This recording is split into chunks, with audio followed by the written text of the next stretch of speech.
सहसा मेरी 5 वर्ष की लाडली बेटी मिनी अगड़म बगड़म का खेल छोड़कर खिड़की की तरफ भागी और जोर जोर से पुकारने लगी, काबुली वाले, ओ काबुली वाले। ज्यों ही काबुली वाले ने हंसकर मुंह फेरा और मेरे घर की तरफ आने लगा, वह घर के अंदर भाग गई।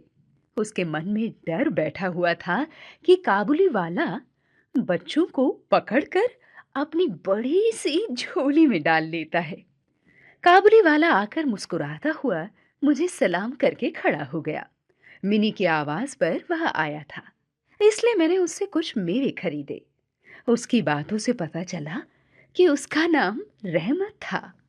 मिनी का डर दूर करने के विचार से ही मैंने उसे भीतर से बुलवा लिया।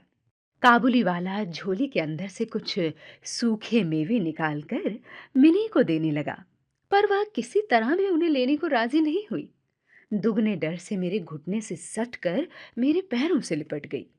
इस घटना के कुछ बाद एक दिन मैं किसी आवश्यक कार्य से बाहर जा रहा था।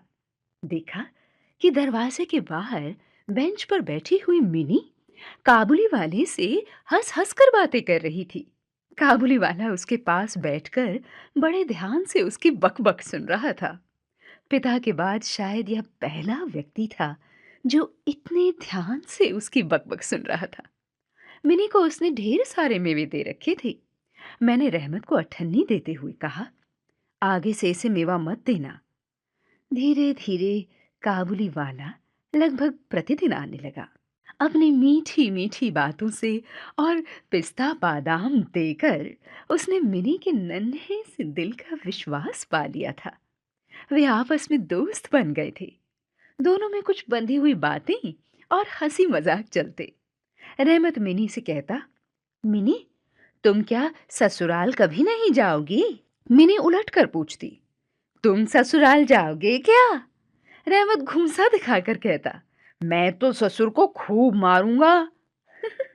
और मिनी खूब हंसती।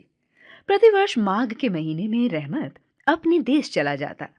इस वक्त वह अपना सारा समय उधार का रुपया वसूल करने में जुटा रहता, किंतु फिर भी वह मिनी से मिलता अवश्य रहता था। अचानक मैंने अपने घर से एक दिन देखा कि रहमत को दो सिपाही पकड़े हुए ले जा रहे थे। रहमत के कुर्ते पर खून के दाग थे और एक सिपाही के हाथ में खून से सना एक छुरा। पूछने पर पता चला कि वसूली के समय किसी व्यक्ति ने रहमत से झूठ बोला और पैसे देने से इनकार कर दिया। बात बढ़ गई और रहमत ने उसे छुरा भोंक दिया। छुरा मारने के अपराध में रहमत को कई वर्ष की जेल हो गई।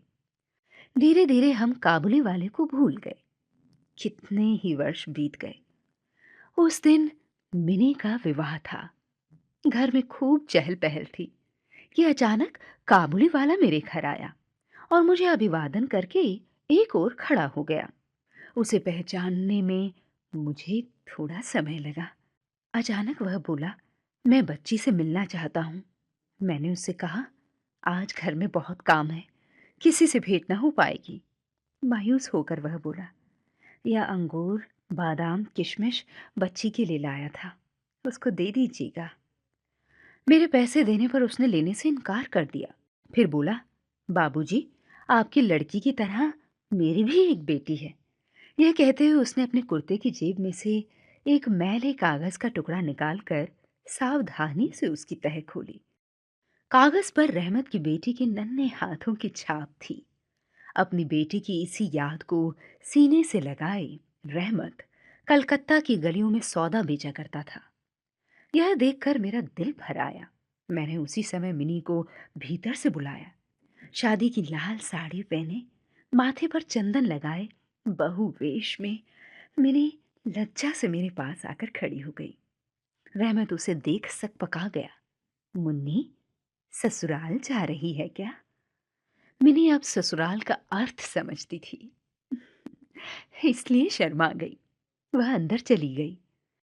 मैंने एक नोट निकालकर रहमत को देते हुए कहा, रहमत, जाओ, तुम भी अपनी लड़की के पास अपने देश चले जाओ। तुम्हारी बेटी भी अब बड़ी हो गई होगी। उसकी भी शादी करनी है ना? गहरी सोच में डूबा रहमत